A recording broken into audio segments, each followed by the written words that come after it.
Hola, bienvenidos. Hoy vamos a charlar con Adriana Amado, que es periodista, docente, investigadora. Adriana, ¿cómo va? ¿Qué tal? ¿Cómo estás? Te escuché decir, Adriana, que la comunicación en las redes está más cerca de la inteligencia colectiva del enjambre que de la irracionalidad de la manada. Cuando todo el mundo pareciera insistir sobre lo otro, ¿no? Sobre la intoxicación que produce la falsedad, la mentira que hay en las redes, el odio.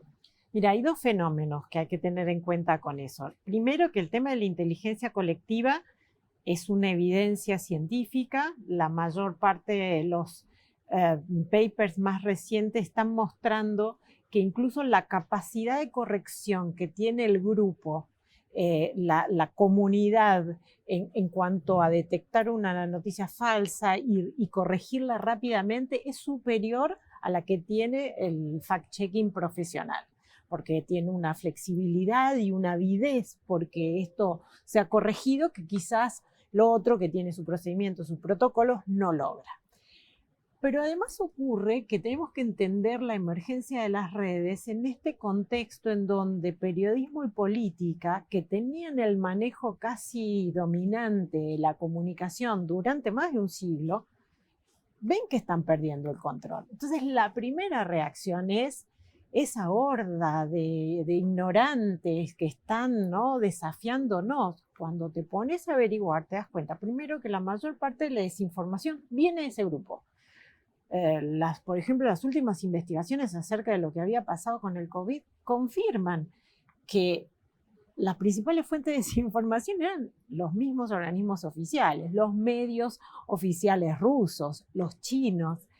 Eh, con lo cual, si además sumás que los medios y el periodismo latinoamericano fue un vector de difusión de esa, si no desinformación, información interesada que tuvo, por ejemplo, todo lo que tenía que ver con la venta de las vacunas chinas y rusas, te das cuenta que el foco del problema no está en aquello que suponemos, ¿no?, que dice la academia o que dice justamente aquellos que se sienten amenazados por este nuevo sistema de comunicación.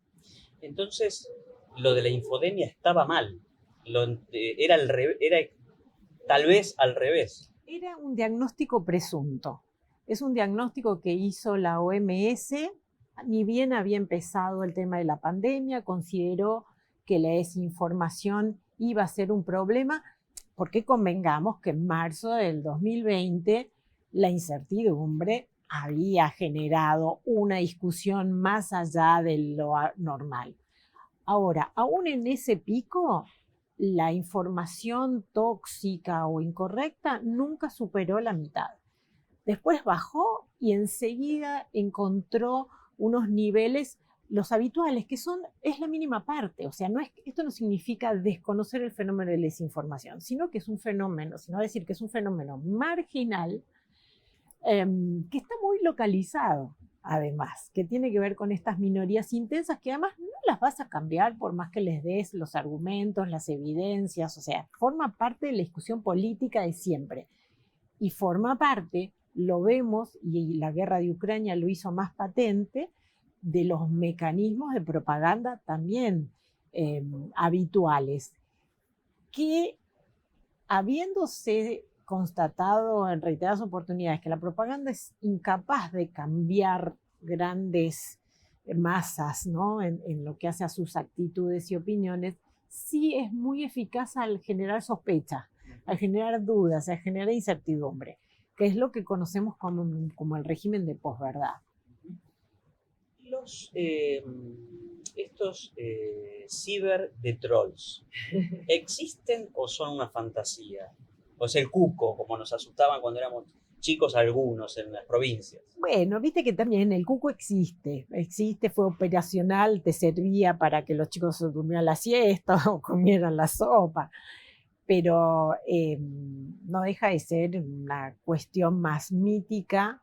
O sea, existe, también está eh, demostrado la influencia que tiene la ciberactividad coordinada por los centros de poder, Ahora, de nuevo, es responsabilidad de la política, no de grupos aislados o de la propia naturaleza de las redes sociales, que en su mayoría siguen manteniendo la actividad saludable. Eh, yo estaba siguiendo el caso de Cristiano Ronaldo, que es una persona que tiene casi 100 millones de seguidores en Twitter, que cualquiera de sus publicaciones tiene 250.000 de interacciones. Cuando hace unas semanas publicaron el fallecimiento de su hijo, tuvo una cantidad de salutaciones y de apoyos que era muy superior a cualquier Empatía actividad global. o sea, entonces pues, si una persona de esa naturaleza logra esa empatía, quiere decir que las redes también dan cabida a lo humano, lo que pasa que de nuevo la actividad académica y la política se concentra en el desvío. Y a veces perdemos de vista que el desvío es una parte, pero no la totalidad de lo que hacemos en las redes sociales. Te planteo al revés la cuestión de los trolls. Cibermilitancia, la organización de los ciudadanos en torno a algún tema. A veces es la política, digamos, las distintas coaliciones o partidos o ideologías, pero muchas veces tiene que ver con otras temáticas completamente ajenas de la política, muchas veces abandonadas de la política. ¿Cuál es la situación en términos de cibermilitancia y ya planteado en términos positivos? La mayor transformación, a mí me gusta llamarlo mutación por esta idea de que es un cambio súbito y en principio imperceptible, ¿no? No es una revolución en donde derriba ostensiblemente el sistema anterior y cambia uno nuevo. Son como pequeños cambios en el sistema que un día nos damos cuenta que es una nueva cepa y que lo que conocíamos no funciona. Una de estas mutaciones es darle... tiene que ver con la escala. Vos de pronto podés conseguir una masa crítica con personas que están dispersas geográficamente. Entonces lo estamos viendo con los reclamos de género, los reclamos que tienen que ver con el medio ambiente, los reclamos que tienen que ver con el campo, no solamente en Argentina, en muchos lugares que eran comunidades que estaban aisladas, porque por definición el campo se trata de comunidades pequeñas que suelen estar alejadas de los centros de urbanos en donde circula o se produce la información, pero de pronto lo que han logrado es que gente dispersa encuentre una masa crítica, encuentre formas de movilización, encuentre nuevas formas de manifestar su aprobación o desaprobación de ciertos temas, y entonces empiezan a aparecer reclamos y temas y actores sociales que no es que no existían, no tenían espacio. Y acá aparece también la incomprensión de la élite ilustrada por estas nuevas formas de expresión que vos lo podés llamar. Hasta hace poco Macron era de derecha, cuando le aparece Marine Le Pen, ahora no, la otra es ultraderecha, pero de Marine Le Pen también hay gente más a la derecha, entonces es la ultra derecha. Entonces eso lo que nos muestra es la incapacidad que tiene los actores que venían contando la sociedad de explicar lo que apareció. Entonces, lo relatan primero como los invasores, como los ilegítimos, como las hordas irracionales, ¿no? Y de pronto nos está mostrando la sociedad que ni son tan irracionales, ni son tan ilegítimos, y que en realidad lo que pasa es al revés. Quizás la prensa establecida no sabe interpretar fenómenos como Trump, Bolsonaro, Marine Le Pen. Uh-huh.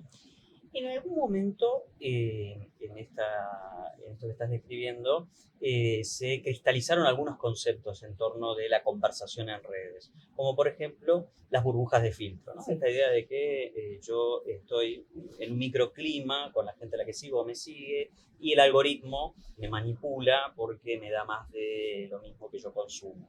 Esas ideas, esas teorías, esos conceptos que un poco se volcaron en libros y se volcaron en currículas de formación universitaria. ¿Siguen vigentes? ¿Fueron vigentes? ¿Estuvieron acertadas alguna vez? El sesgo de confirmación es uno de los principios psicológicos del comportamiento de masas que viene desde que se empezó a estudiar los fenómenos de masa y de mediatización. Es obvio que nosotros vamos a aceptar lo que nos es afín. Vea cualquiera de ustedes su biblioteca. La biblioteca es el mayor sesgo de confirmación y la mayor burbuja que podemos concebir. Sin embargo, nadie se queja de la burbuja de la biblioteca. La burbuja, esa denuncia, tiene que ver con esta masa crítica, ¿no? De empezar a juntar gente que no pensabas que era tal en cantidad, ¿no? que era tan numerosa. Lo que te demuestran de nuevo los estudios es que, contrariamente a lo que pasaba en tiempos en donde no estábamos expuestos a esta eventualidad de las redes sociales, es que hoy tenés mucha más diversidad de fuentes. Hay un consumo incidental, quizás más superficial en algún lado, pero no por eso menos diversificado, donde vos al final del día tenés muchas más fuentes que las que solías tener cuando te recibías un diario en tu casa, la televisión te recorría 2 o 3 canales, porque aunque había 5, en el conurbano veías 2 o 3 con suerte. En ese caso ibas de un lado a otro y no mucho más. Recibías un diario en tu casa, ibas a una facultad en donde te decían las lecturas que tenés que hacer es esta, las otras lecturas se demonizaban totalmente. ¿Qué sesgo de confirmación me hablan de Facebook? Si obviamente yo me rodeo de mis amigos, está en mi derecho. O sea, la pluralidad es una expectativa, no es una obligación. La paradoja es que quienes más se escandalizan del sesgo de confirmación y de la burbuja están encerrados en una burbuja y en un concepto de la sociedad que es del siglo XX, con suerte, sino del siglo XIX en muchos casos. Adriana, Trump ganó las elecciones en su momento gracias a Cambridge Analytica. Es interesante ver que la Oficina de Información Pública del Reino Unido hizo una investigación súper exhaustiva y llegó a la conclusión determinante y vinculante, porque de hecho había varias denuncias, de que no existió en el sentido en que popularizó esa miniserie de Netflix, que es una gran ficción. Cambridge Analytica existió, pero fue más que nada una consultora para desviar dinero de la publicidad en un sistema como el inglés, que es muy estricto en cuanto al dinero que puedes gastar. Ahora, nunca nadie demostró que ese dinero que se malversó por Cambridge Analytica hubiera generado cambios de comportamiento. Pasó con Trump, que creían que había ganado, pero después, sin Cambridge Analytica, perdió la elección, pero sacó más votos que en la anterior. Es decir, lo que pasó también, y eso también se estudió a posteriori, es que Trump justamente ganó donde no había información, en donde había lo que alguien llamó desiertos informativos, o estábamos hablando de localidades con muy poca conectividad, con muy poco cambio informativo. Entonces, acá lo que nos estaba diciendo Trump era, se terminó el ascendente del medio como indicador de hacia dónde va una elección. Después lo pasó con el Brexit, después pasó con Bolsonaro y en el medio pasó con el plebiscito de Colombia. Es decir, todos procesos en donde lo que recomendaban los medios resultó en el comportamiento contrario. Ante ese desconcierto, lo primero que dijeron, entonces lo manipularon otros. No, lo que estábamos viendo es que ya ni se manipulaba por los medios, ni se manipulaba por las redes sociales. Lo que estamos viendo es una sociedad muy refractaria, muy entrópica, que va a su aire y que sí de pronto encuentra agregaciones que no eran posibles hace apenas 20 años atrás. Adriana, después del corte, en este recorrido que estamos haciendo por algunos conceptos vinculados a la comunicación en redes, le va a tocar el turno al fact-checking. ¿Sí? Te voy a preguntar si sirvió para algo, pero eso va a ser después de esta pausa.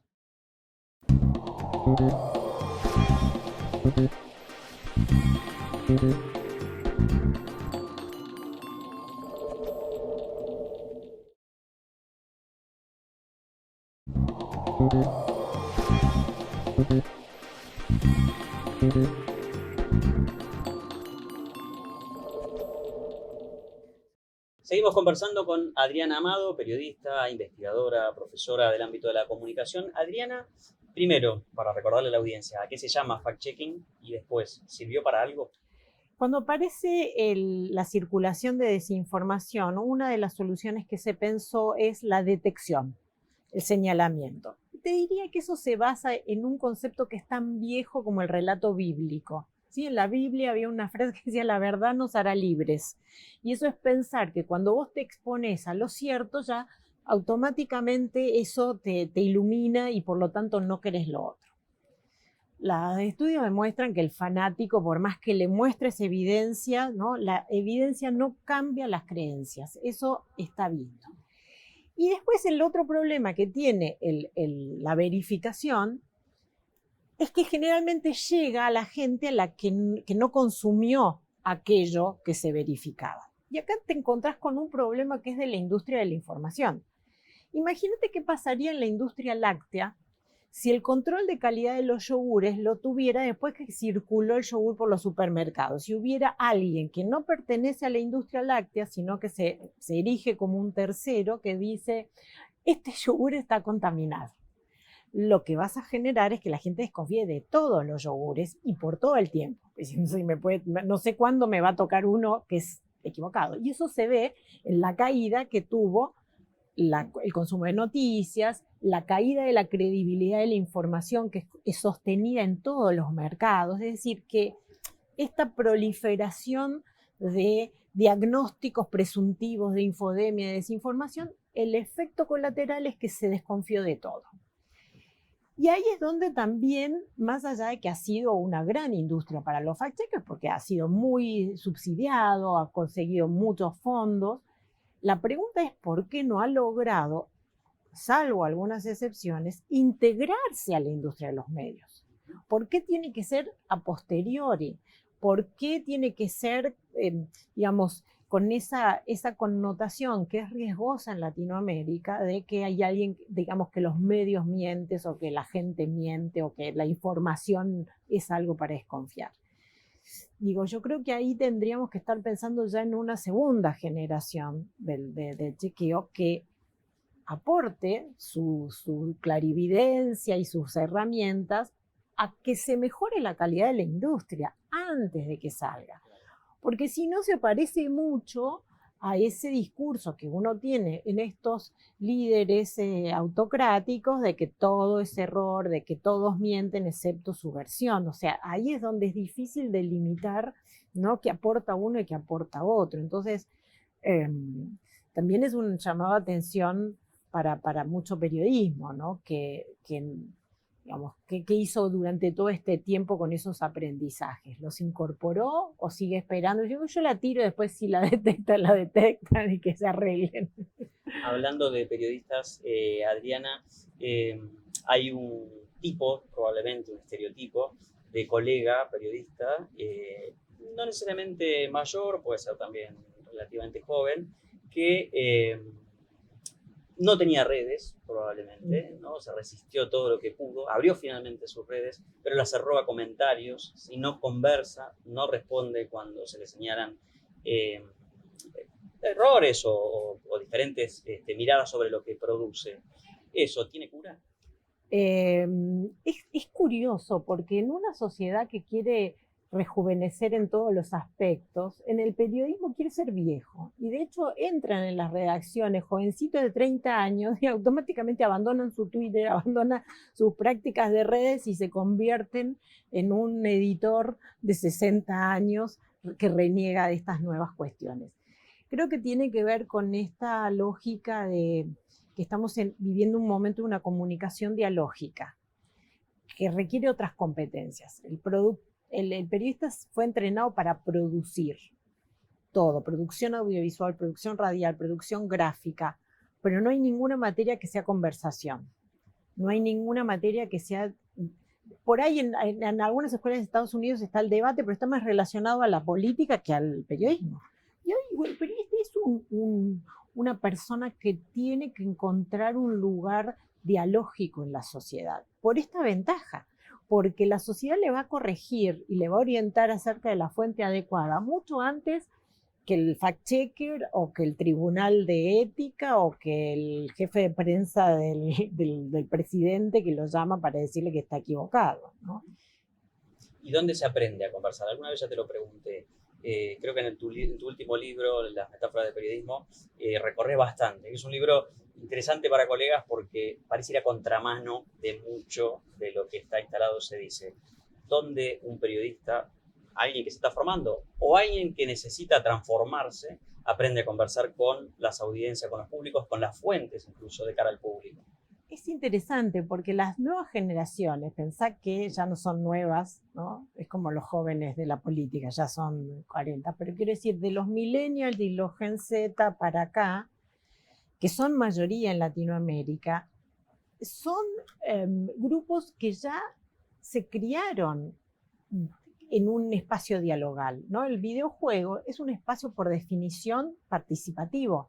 No hay videojuegos de espectadores, porque incluso los que son de espectadores, que ven los streaming, comentan, participan. De hecho, plataformas como Twitch te invitan a pagar por comentar, o sea, eso te da cuenta de la valoración, que ya lo había descubierto el reality show. En el reality show vos, el televidente paga por votar y paga, cosa que no pasaría con la democracia. Imagínate si para votar un presidente vos tenés que pagar. No vota nadie, la abstención sería del 80%.